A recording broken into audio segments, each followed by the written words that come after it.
If you found this video, it would be the most mind-opening realization that you've ever heard.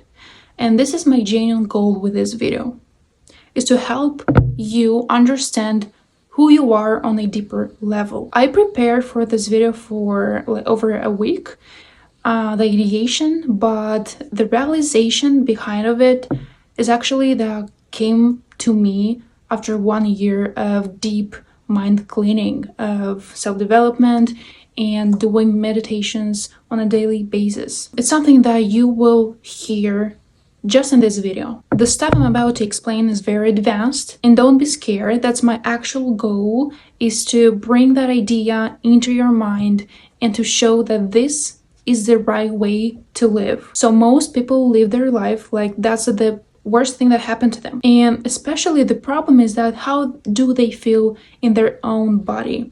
They do not feel at home at all. And the reason is that they are absolutely absorbed and fused with their own thinking. They are absorbed by their emotions, the external world, what happens to them, different events and patterns. So first of all, it starts all on their body level. They think that they are their thoughts, their emotions, their patterns. So ask yourself, who do you think you are?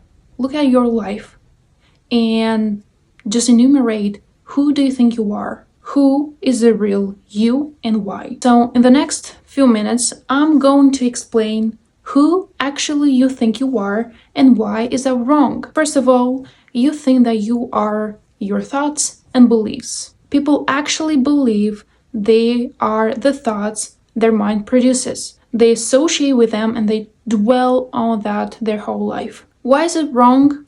And why you're not your thought? If the thoughts are you, it means that every angry thought means you are an angry person. Every fearful thought means that you are weak. Or every envious thought means that you are a bad friend, or that you are envious, jealous. Is that right? Is that actually right?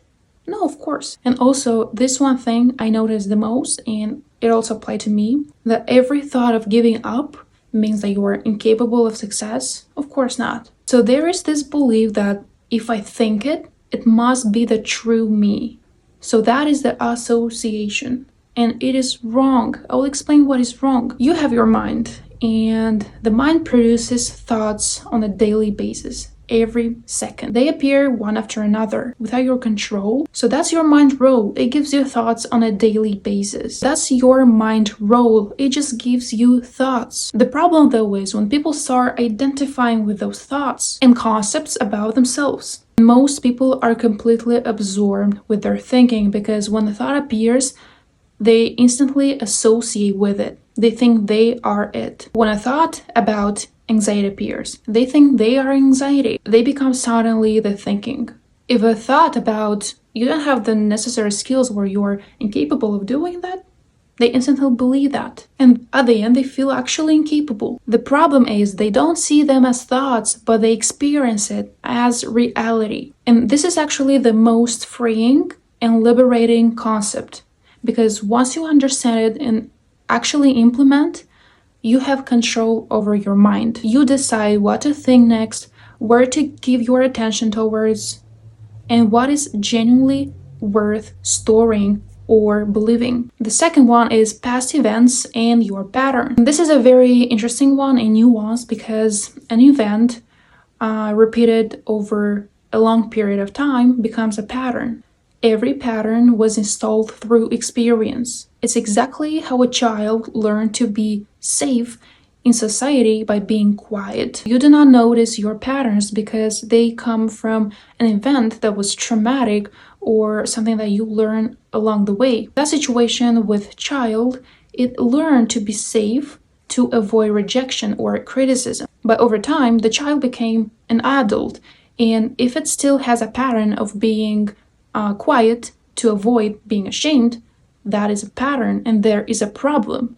So that child became a quiet adult because he thinks that the past event that happened or that pattern is exactly who he is. Like, that's its identity. So he doesn't see it as a pattern, but he is that person and he identifies with that. In that situation, you do not have control over it you're basically swept by that pattern, and you think that all your life you're gonna be like that.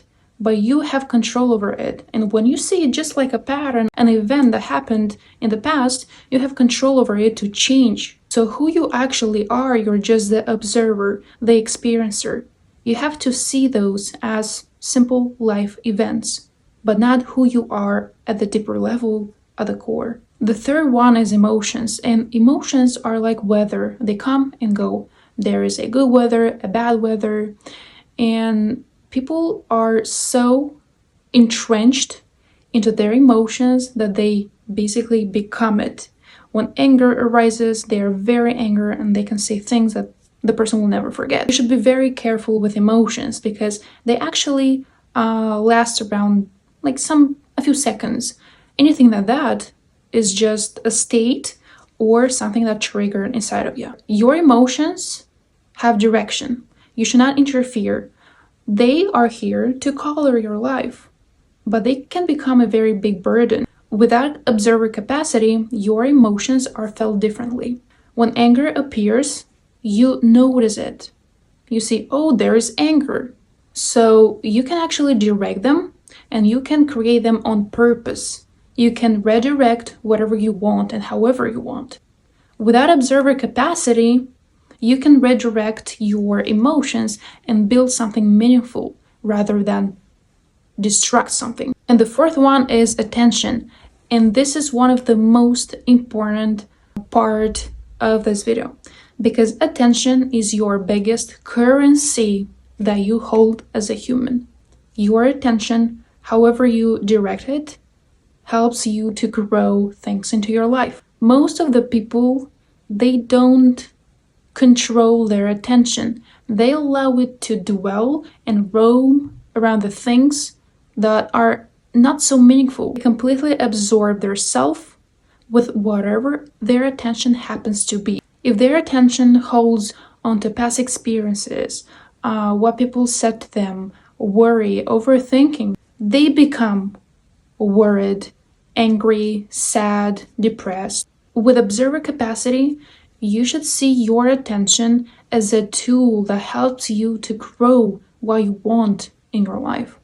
It holds the power to build and grow. But when it is unconsciously directed, it tends to fall into things that don't have meaning or destructive patterns. Learn to deliberately and proactively redirect it towards things that are meaningful. And catch the moment you start to give control to your emotions, thoughts, beliefs, your attention. Because the moment you allow to have control over your life, it means that you play their game. All you should do is build that observer capacity because you are the experiencer in this life. So if I would answer to your question, who you are not your emotions, thoughts, patterns, but you are the experiencer of this life. You are the observer. You are the one who enjoys this life.